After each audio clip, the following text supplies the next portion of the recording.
Muito bem, vamos começar esse vídeo com uma pergunta, eu diria um tanto interessante. Você que se confessa, você consegue perceber uma diferença entre o seu eu naquele momento em que está se confessando e o seu eu minutos ou segundos antes de cometer um pecado? Principalmente, vamos acabar com essa história de pecado de estimação, né? Vamos chamar de vício dominante, aquele pecado que talvez você costuma cair com mais frequência. Você consegue perceber uma diferença, né? Quase como se fossem duas pessoas diferentes, né? Aquela pessoa que se confessa, está ali toda, né, contrita, enfim, na confissão, arrependida, triste por conta dos pecados, e aquele seu eu, segundos, poucos minutos antes de cometer o pecado. É sobre isso que nós vamos tratar nesse vídeo e eu gostaria que você prestasse um pouquinho de atenção, né? Porque eu acho que esse vídeo vai ser um pouco longo, mas a minha ideia aqui é como que clarear, colocar luz nessa sombra, né? Que parece ser esse nosso eu minutos antes de pecar ou segundos antes de pecar. Bem, a ideia desse vídeo surgiu há muito tempo, eu diria. Há muito tempo, desde que eu assisti Naruto e vi aquela cena interessantíssima da Cachoeira da Verdade. E recentemente eu tenho entrado um pouquinho mais em contato com alguns conteúdos de Jung, né, que tem abordado a questão da sombra, e eu consegui, né, procurei fazer então uma leitura daqueles episódios de Naruto, onde ele está ali na Cachoeira da Verdade e se confronta com a sua sombra, com um pouquinho do conhecimento que eu adquiri recentemente, coisa rasa, tá? De psicologia analítica voltada para essa parte da sombra, né?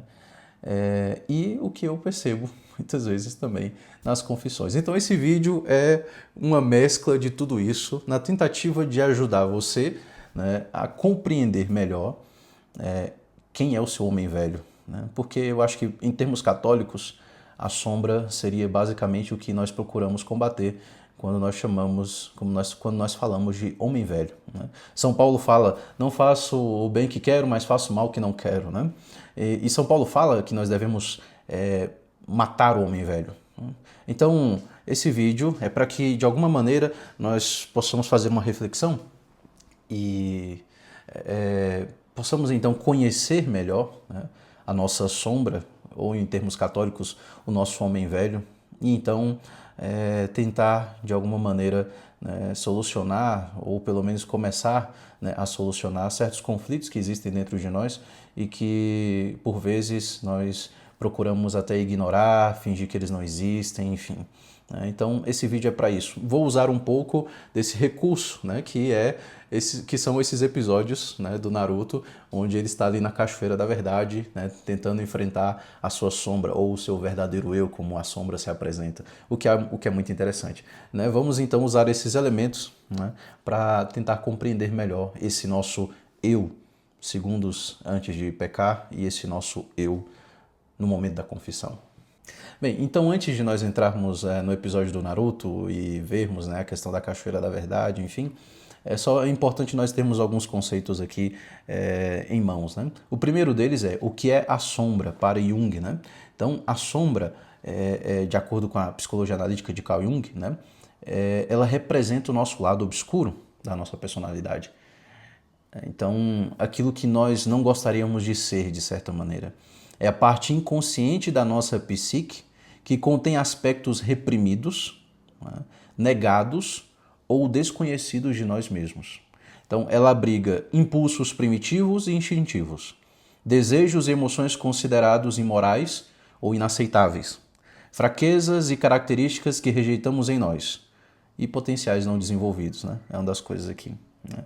A sombra, em grande parte, é inconsciente e desconhecida por nós, né? Tem um aspecto pessoal formado por pessoas, por nossas experiências individuais e um coletivo, que é o arquétipo, né? O arquetípico no caso.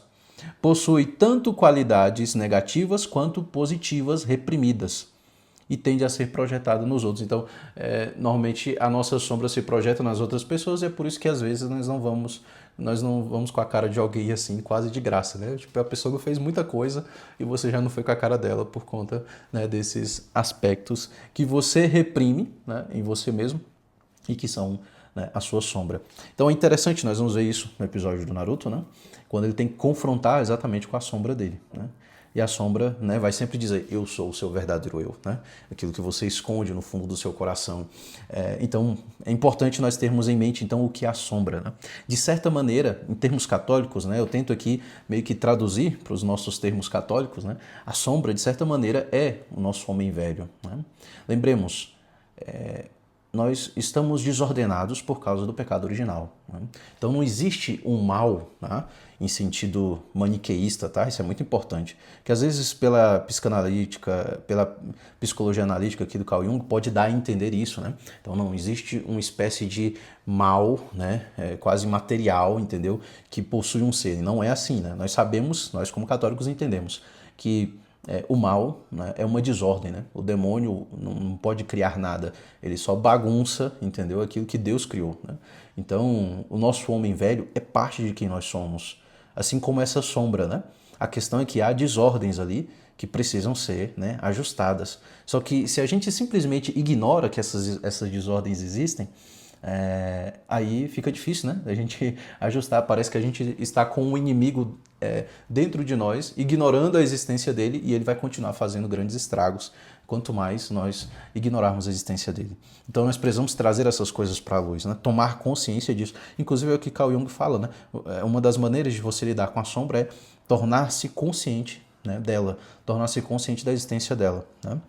É uma das coisas que ele coloca aqui, né? Tornar-se consciente dos conteúdos da sombra, aceitar os aspectos negados de si mesmo, né? Então a sombra tem sempre aspectos que você nega de si mesmo, e aceitar isso, né, com honestidade, né, é importante, e canalizar construtivamente as energias da sombra, né? Isso é interessante porque isso se manifesta um pouquinho no anime, né, no desenho do Naruto, tá? Então acho que conseguimos entender mais ou menos o que é a sombra aqui, né? Espero que tenha ficado claro, porque aí a gente consegue passar, né, para o próximo estágio, que é quando nós vamos olhar um pouco para os episódios do anime e tentar perceber ali os elementos e como às vezes nós tentamos combater a sombra, né? Meio que inconscientemente a gente tenta combater a sombra, só que do jeito errado, né? E isso é importante, esse é o ponto que eu quero tocar aqui nesse vídeo. どうして一諾でサインを書かなかった？なんだ？あいつらは急に手のひら返したようにお前に慣れ慣れしくしてきたんだな。鬱陶しい奴らだったもんな。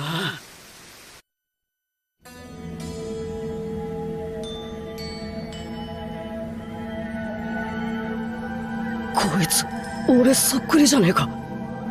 里の奴ら今まで散々俺たちのことをのけ者にしてきたくせによ。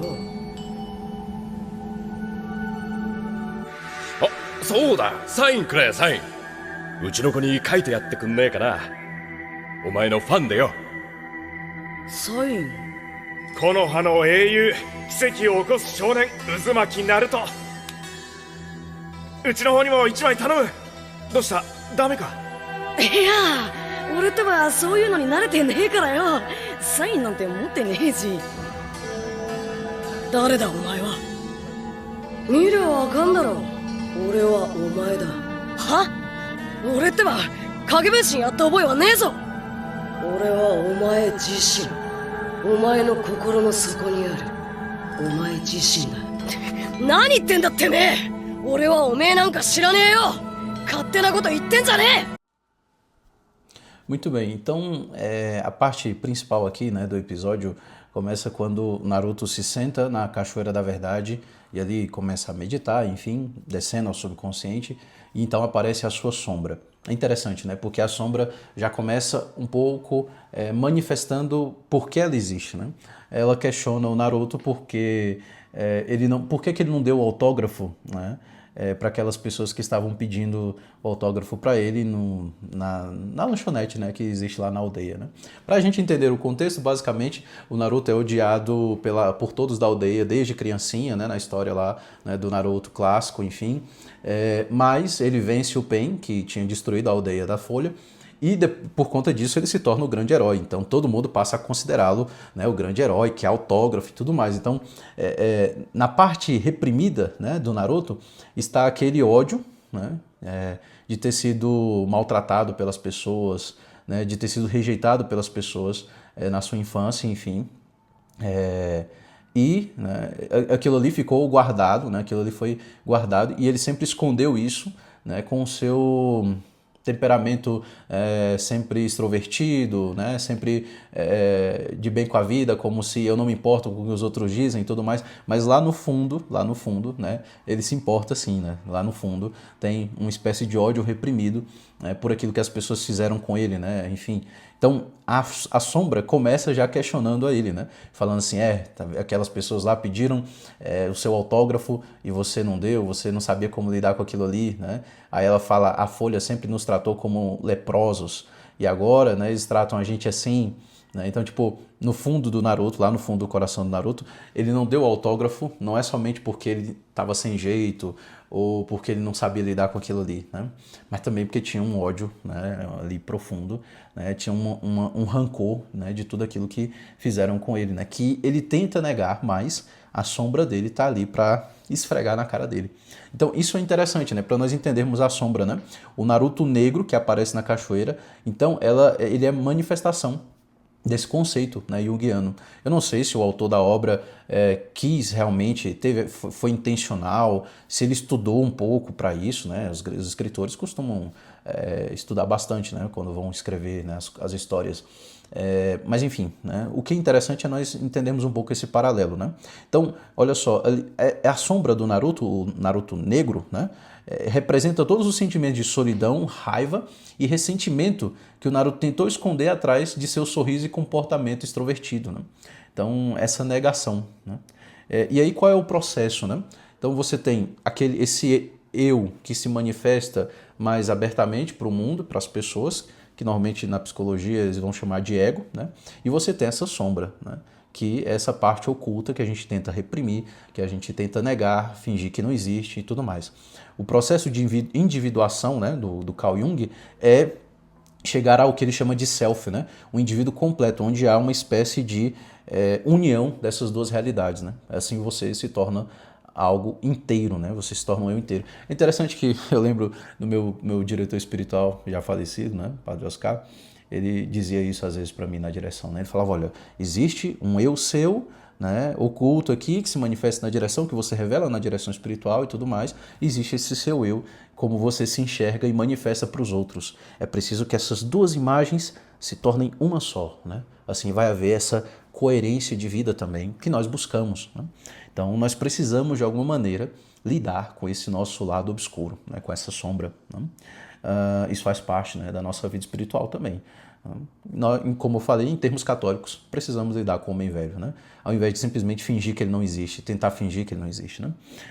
Então, a realização chave é quando ele entende que precisa aceitar esses aspectos da sombra, como parte de quem ele é, né? Então, isso é importante, né? Para que haja uma reconciliação, você precisa entender, né, o que a sombra está buscando, o que esse nosso homem velho está buscando, né? Voltando para a situação, né, do pecado, por exemplo. O que aquele seu eu, minutos antes do pecado, né, está procurando, né? Está procurando, entendeu? O que ele busca de fato, né? Não nem sempre é uma questão simplesmente fisiológica ou algo do tipo, né? O demônio tenta sempre nos enganar, dizendo tentando nos convencer de que é isso, né? Mas é importante nós entendermos, né, psicologicamente, né, o que se está buscando quando se busca o pecado. Porque, lógico, tem a realidade sobrenatural da tentação. Não estamos negando isso aqui e caindo no psicologismo, tá? Por favor, essa não é a ideia. Mas é nós entendermos, né, o que nós estamos buscando, o que a nossa sombra busca quando, né, por exemplo, cai no pecado, né, procura o pecado. Então, o Naruto precisa integrar a sua sombra ao invés de simplesmente tentá-la derrotar, tentar derrotar ela, né? Então, aqui entra um pouco, talvez, uma linguagem que diverge, talvez, daquilo que São Paulo fala, né? Mas assim, diverge só aparentemente, tá? No fundo, é o que São Paulo diz. São Paulo fala que a gente precisa matar o homem velho, crucificar o homem velho, acabar com ele, né? Mas Veja que tem um texto, né, do Evangelho de São Lucas que ele é interessante. Nós podemos entender um pouco essa ideia da reconciliação. Olha só, está em Lucas 12, né, capítulo 12, versículo 58 em diante. Com efeito, enquanto te diriges com o teu adversário em busca do magistrado, esforça-te por entrar em acordo com ele no caminho, para que ele não te arraste perante o juiz te entregue ao executor e o executor te ponha na prisão. Eu te digo, não sairás de lá antes de pagares o último centavo. O que é essa reconciliação com o adversário? Aqui existem várias interpretações desse texto, tá? Lógico. Então, por exemplo, o adversário aqui pode ser o próprio Deus, porque quando nós pecamos, nós nos tornamos inimigos de Deus. Não é que Deus ficou com raiva da gente, não. Deus nos ama sempre. Mas quando nós pecamos, cria-se em nós um ódio de Deus e cria-se uma inimizade com Deus. Então, Jesus está dizendo assim, olha, procura se reconciliar com o teu adversário, enquanto você está no caminho. Que caminho? Essa vida. Né? Essa vida é o caminho. Né? Certo, essa é uma forma de nós interpretarmos esse texto, tá? E que seria a mais comum, provavelmente, de você escutar até em homilias. Né? Mas também aqui, o adversário pode significar uma pessoa, né? Assim, se você tem mágoa, rancor com outra pessoa, você precisa se reconciliar com essa pessoa, lógico. Porque senão não tem como nem você receber a absolvição numa confissão. Outro nível de interpretação. Agora vamos para o nível mais profundo, né, que eu diria, né, se bem que a primeira interpretação é um nível profundo também, mas eu diria vamos para um nível aqui mais profundo. Né? Esse reconciliar-se com o teu adversário pode significar, inclusive, essa reconciliação com essas partes falhas de nós, né? essas nossas fragilidades. Então aqui a aceitação e essa reconciliação com a sombra, em termos católicos, significaria simplesmente a virtude da humildade. Né? O momento crucial de aceitar a sua sombra reflete essa nossa virtude católica, né? Chamamos de humildade. É claro que a virtude da humildade não é somente católica, né? Todo ser humano pode ser humilde, ainda que não seja católico. Né? Então, São Francisco, por exemplo, ele chamava seu corpo de irmão asno, né? Então, ele não odiava o corpo, mas reconhecia a sua natureza. A paz, então, a tranquilidade, ela vem não da eliminação da falha, simplesmente, mas da aceitação humilde da necessidade da graça. Então, não existe isso para Carl Jung, tá? Também não existe isso para o Naruto. Né? Mas nós, católicos, cremos o quê? Cremos que Deus vem em nosso auxílio com a graça, né, para nos curar, né, das nossas falhas, das nossas feridas. Problema. Antes disso, a gente precisa aceitar que elas existem. A gente precisa acolher essas falhas. A gente precisa acolher essas fragilidades. E é nesse sentido que nós precisamos acolher a sombra.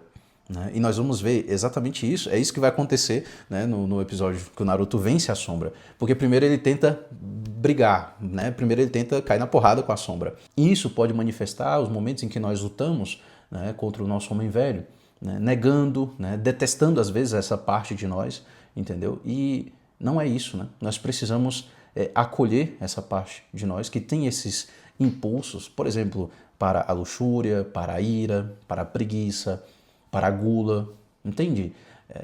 Aqui eu estou listando alguns pecados capitais só para a gente, né, entender que a sombra ela pode estar do lado de certos pecados capitais. É interessante que no vídeo, no episódio do Naruto,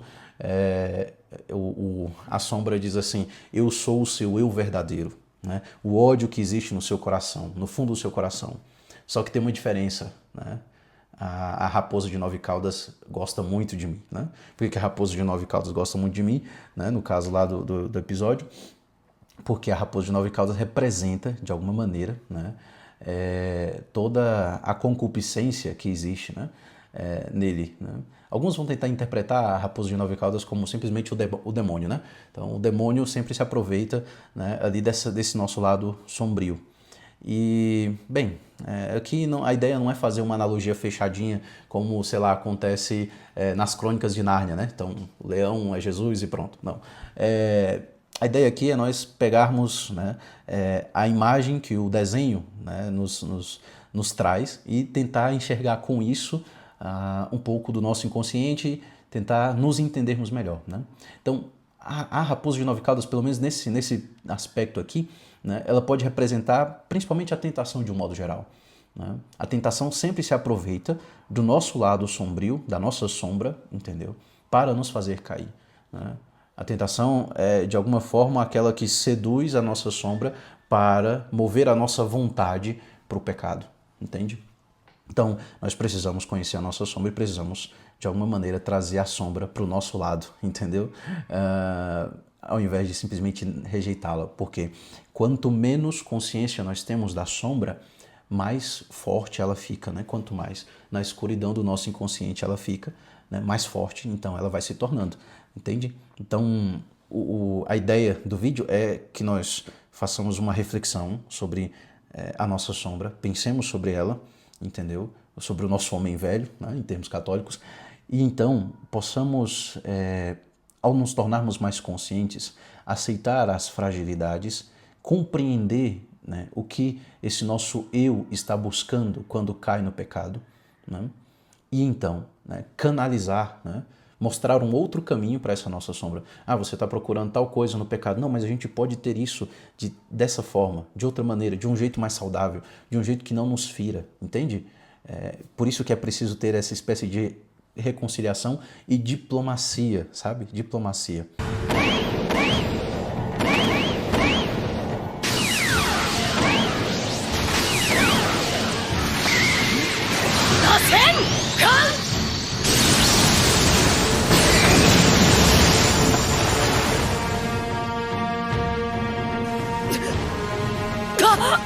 Enfim, é interessante, né? O Naruto tenta combater a sua sombra, luta contra ela, né?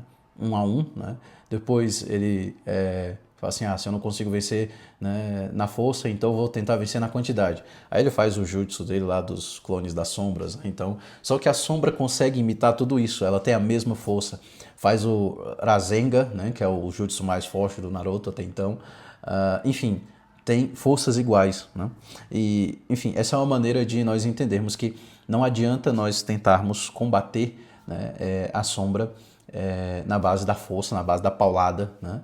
É preciso essa atitude conciliatória, né? E até de perdão, é algo que nos episódios seguintes, né, o Naruto vai aprender com o Killer Bee, né, que é o Jinchuriki lá do Oito Caudas, né? Então ele vai aprender isso, né? O perdão. Tem um amigo do Killer Bee que tentou fazer algo horrível com ele no passado, tentou matá-lo, enfim, porque o Oito Caudas matou o pai dele, então como ele era o receptáculo do Oito Caudas, ele passou a ter ódio do Killer Bee por conta disso. Mas é interessante a maneira como o Killer Bee trata as memórias, né? Ele não fica preso a memórias ruins, aquilo que foi, né, a infância dele naquela parte ruim, onde todo mundo rejeitava ele, que ele passou a mesma coisa do Naruto, né? Onde todo mundo rejeitava ele, onde todos odiavam ele porque ele era o Jinchuriki do Oito Caudas, enfim, né? O Killer Bee, ele se recorda da amizade com o amigo dele lá, Motoi, se eu não me engano, né?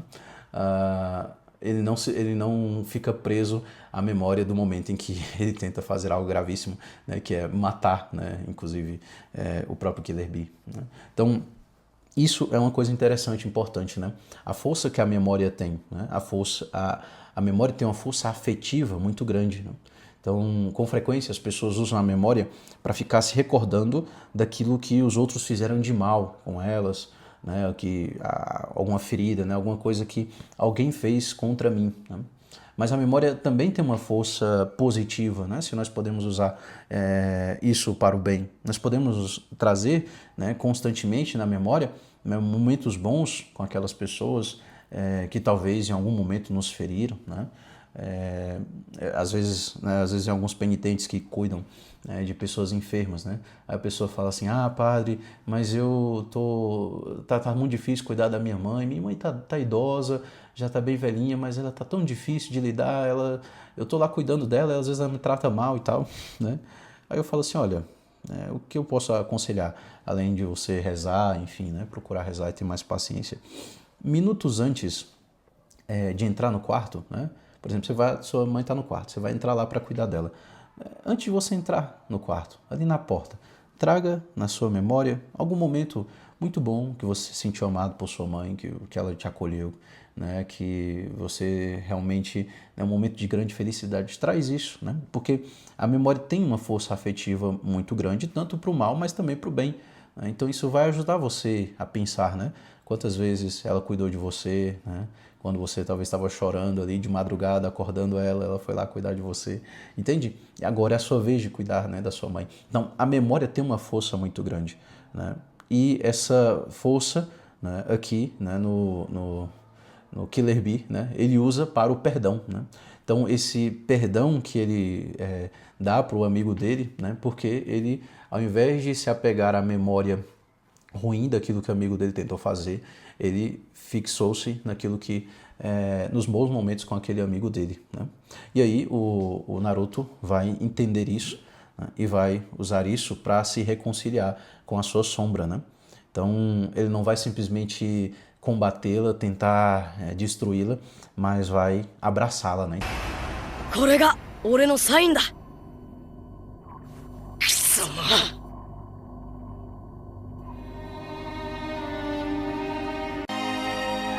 あの時一楽で頼まれて結局書かなかったサインだ。そんなもん作ったからといってなんだ、くだらねえ。里の奴らにチヤホヤされて騙されてるだけだ。お前は、あいつらは俺たちをずっと騙してきた奴らだぞ。勝手な掟を作ってのけ者にしてきた。思い出してみろ。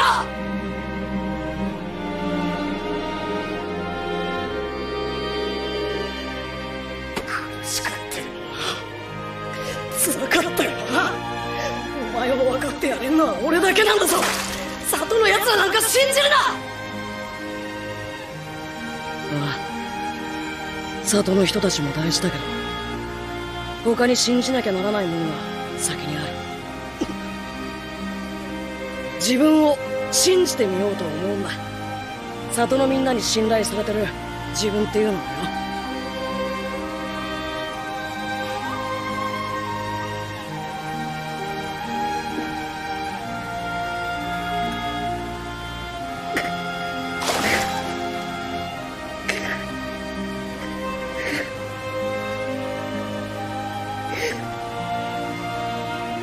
どうしてだ。あんなにこじらされてきたのに。タコのおっさんに気づかされた。自分ってものを全く疑ってもねえ。自分に誇りを持ってる。お前は俺が邪魔なのか。なら俺は一体何だったんだ。お前がいたから俺は強くなれた。お前のおかげでここまで来られた。だろ。俺はどうすりゃいい。そんなもん簡単だろ。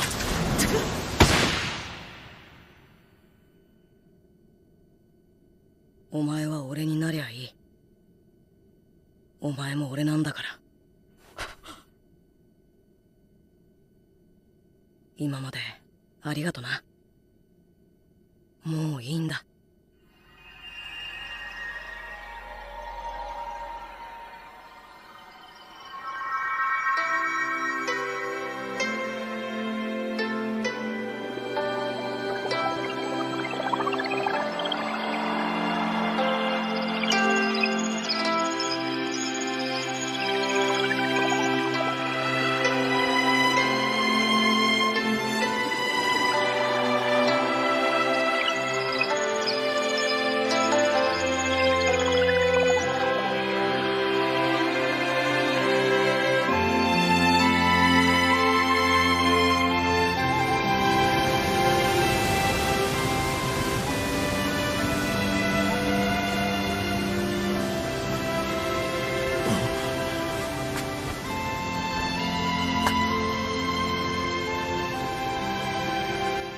Então esse é o momento mais forte, né, desses episódios, porque na hora que a sombra vem para tentar, né, dar uma porrada nele, um soco, né, o Naruto abraça, né, aceita, né, e fala, torne-se eu, né, já que você sou eu.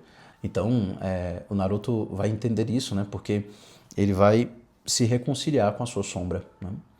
não tratando como um inimigo mais, mas aceitando de fato, né? E procurando perceber o lado positivo dela, né? Porque de alguma forma a sombra o ajudou a chegar até onde ele chegou, né?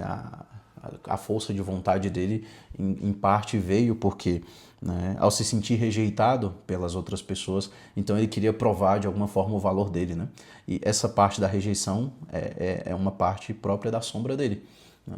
Então ele aceita a sombra, agradece porque ele chegou até onde ele chegou, graças a ela também, né? E é interessante quando a sombra vai, né, corre em direção a ele para dar um soco nele, né? Ele abraça, né? Ele aceita, então a sombra é purificada de certa maneira, né? E aí ele se torna um só. Então é muito interessante esse episódio do Naruto. Eu acho que traz certas luzes nós refletirmos sobre isso, entendeu? Sobre esse nosso eu lá, do momento em que pecamos, e esse nosso eu que se manifesta quando nós vamos confessar, por exemplo, que estamos ali diante do Padre, né? Para que a gente, como dizia meu diretor espiritual, né, façamos esta união, né, dessas duas imagens, para que nós sejamos inteiros, né, de fato. E assim, com essa inteireza, nós possamos seguir mais nosso Senhor Jesus Cristo, amar mais. O ponto, meus irmãos, aqui, que eu já falei em uma parte desse vídeo, é que não tem isso para Carl Jung e não tem isso para quem escreveu a obra de Naruto, né? Nessa reconciliação com a sombra, nessa busca de inteireza, né, de quem nós somos, nós temos um auxílio muito grande, que é o auxílio da graça de Deus. Então, na oração, né, nós podemos e devemos até levar, né, essas nossas fragilidades, essa nossa parte mais sombria diante de Deus, né? E também nas nossas meditações procurarmos nos reconciliarmos, né, com isto, com esse nosso eu, né, com essa sombra, e nos tornarmos esse nosso eu verdadeiro, né, esse eu verdadeiro. Então, nós podemos conversar mais sobre isso, né? Comente aí, coloque nos comentários o que você acha, né, disso que eu procurei trazer aqui nesse vídeo. Talvez, eu estava pensando até em fazer uma live sobre isso, onde a gente conversa de uma maneira mais interativa, mas a ideia desse vídeo era de fato trazer um pouco mais essa luz, né, sobre esses aspectos que eu vou percebendo muitas vezes na confissão, que vai ficando ali, né, bem desapercebido pelo próprio penitente, né? A pessoa entra naquele ciclo, né, de confessa, peca, né, peca, confessa, e ela não percebe que talvez precise jogar um pouquinho mais de luz, né, nas próprias ações e conhecer mais, né, se conhecer mais, né? Então, se você quiser, né, resumir, né, um pouco esse vídeo em uma virtude, né, pense na virtude da humildade, né? Nesse se conhecer, reconhecer a própria verdade, entendeu? E reconciliar-se também com esse nosso eu, né? Não é passar a mão na cabeça e dizer, nossa, tadinho do meu homem velho, né? Meu homem velho é um tadinho, deixa pecar assim mesmo, é assim a vida. Não. Né? A ideia é entender, compreender os impulsos que levam aos pecados, né, principalmente ao defeito dominante, né, e procurarmos então, né, nos reconciliarmos e ordenar, né, o nosso interior. Que Deus te abençoe nessa caminhada, que te dê força, né, nesse combate, que nesse caso aqui talvez seja muito mais uma reconciliação. Deus te abençoe. Em nome do Pai, do Filho e do Espírito Santo. Amém.